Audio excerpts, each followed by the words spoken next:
Je suis candidat parce que je suis un industriel qui aime son pays. Je suis candidat parce que j'ai des enfants et parce que je veux que mes enfants travaillent et vivent au Maroc et soient heureux et qu'ils aient un métier. Et donc je pense que de par mon expérience d'industriel et de par mon action au sein de la CGM qui est longue, ça fait plus de 12 ans en fait que je suis à la CGM, de par ces actions, je pense que j'ai un apport que je peux donner pour dynamiser en fait notre économie, pour dynamiser nos entreprises, pour également répondre à, en fait, j'ai été encouragé par l'appel qu'a fait Sa Majesté pour un nouveau modèle de développement économique et social. Je pense qu'effectivement, j'ai quelques idées et comme j'ai œuvré au sein de la CGM pendant assez longtemps, beaucoup de mes pairs m'ont proposé de me porter candidat et je me suis porté candidat dans ce sens-là. Je défends des idées. Ces idées, je les ai présentées très rapidement dans mon programme. Ce sont des idées, en fait, ce sont des convictions et qui sont basées sur mon expérience, encore une fois, et sur mon vécu d'entrepreneur au Maroc et à l'étranger. C'est-à-dire ma fonction de chef d'entreprise au Maroc, mais également d'importateur et distributeur en Europe ou aux États-Unis, m'ont permis de voir des différences d'attitude et de comportement entre les économies structurées et celles que nous avons au Maroc. Et il y a des choses relativement simples à mettre en place, enfin elles sont simples à concevoir. On va les mettre en place parce qu'il y a beaucoup de gens qui veulent beaucoup de bien pour leur pays. La CGM est membre du CNEA, elle est membre de la deuxième chambre, elle est membre du CESE. Nous avons une plateforme de discussion avec le gouvernement et donc dans ce cadre-là, je pourrais être aidé pour parachever ou pour inciter ces changements dans nos attitudes, dans notre réglementation. C'est surtout une question d'attitude et de réglementation, c'est aussi une question de formation.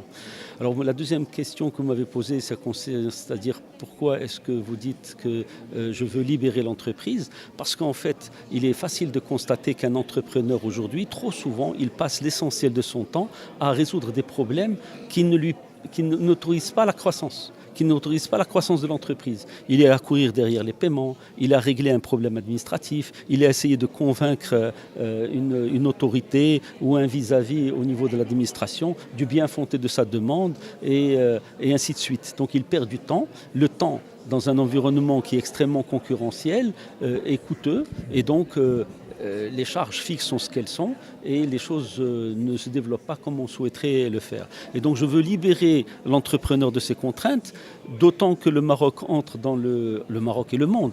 Nous sommes aujourd'hui au XXIe siècle, qui est pour l'instant le siècle de la digitalisation.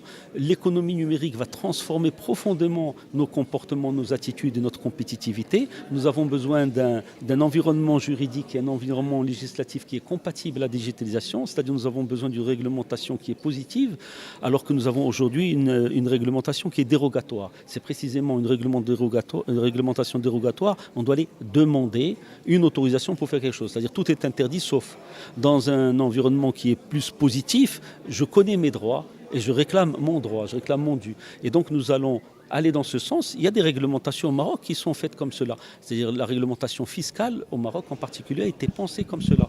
Il y a des textes qui nous sont proposés, normalement qui doivent être compris et connus de tous. Et in fine, lorsque les choses ne se passent pas comme on le veut, on a toujours des possibilités de recours. C'est le même type de réglementation qu'on doit mettre dans tous les domaines. Donc cela fera avancer beaucoup les choses pour nos entreprises. Et finalement, oui, il y a d'autres contraintes, notamment au niveau de la compétitivité. L'entreprise marocaine, qui est soumise au marché domestique en général, subit des coûts qu'elle ne devrait pas subir parce qu'elle a une concurrence mondiale. Nous payons des taxes pour produire. Les bas salaires sont taxés. Ça fait fuir le travail. Et donc, le Maroc n'a pas suffisamment d'emplois. Et donc, au contraire, si on veut des emplois, il faudrait que les salaires, notamment les bas salaires, soient moins taxés. Donc ça, c'est des obligations, c'est des choses que nous devons travailler. C'est en ce sens-là que je vais œuvrer. Et quand vous dites que je n'ai pas pensé à l'Afrique, ce n'est pas vrai. Bien évidemment que nous parlons de l'internationalisation des entreprises marocaines. Bien évidemment que l'Afrique, c'est un enjeu enjeu qui est majeur pour nos entreprises. C'est un enjeu géopolitique d'ailleurs, Sa Majesté l'a bien démontré et nous suivrons bien sûr cette voie.